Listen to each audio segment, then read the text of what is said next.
Ready start.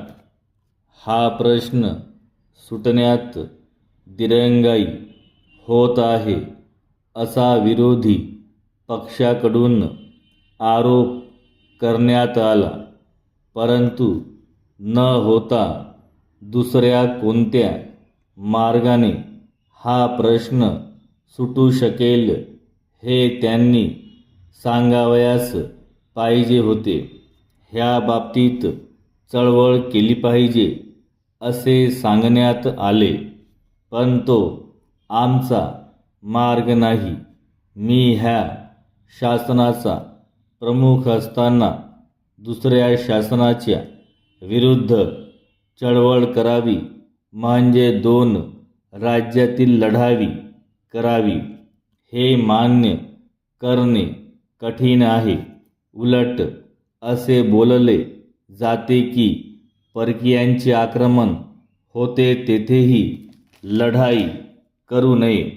Communism हा कधी आक्रमक होऊ शकत नाही असे या लोकांचे म्हणणे आहे. मग हिंदुस्थानमध्ये हा धोका का पत्करावा?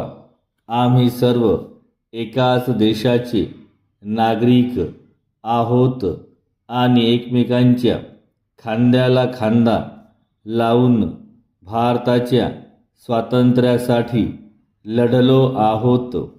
त्यांच्यात आणि आमच्यात एका प्रश्नाबद्दल मतभेद आहे.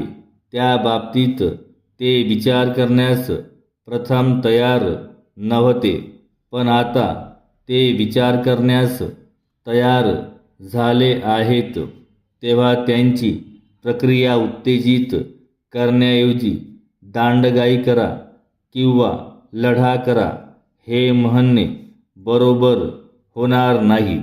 मला बेळगावहून काही माणसांची आजही रागाची पत्रे येतात. या बाबतीत दिरंगाई होते असे त्यांनी म्हटले तर मी समजू शकतो, परंतु राजकीय नेते दिरंगाई होते असे म्हणतात तेव्हा त्यांच्यावर जिम्मेदारी येते. हा जो प्रश्न आहे तो दोन राज्यांमधील प्रश्न आहे. आपल्याला माहीत आहे की दोन राज्यांमध्ये ज्यावेळी मतभेदाचा प्रश्न निर्माण होतो त्यावेळी अंतिम शक्ती कोणती वापरावयाची हा धोरणाचा प्रश्न आहे.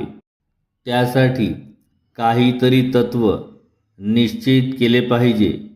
आम्हीच फक्त तत्त्वाने काम करतो आणि तत्त्वाने वागण्याचे काम दुसऱ्या बाजूने होत नाही असे म्हणावयास काही कारण नाही.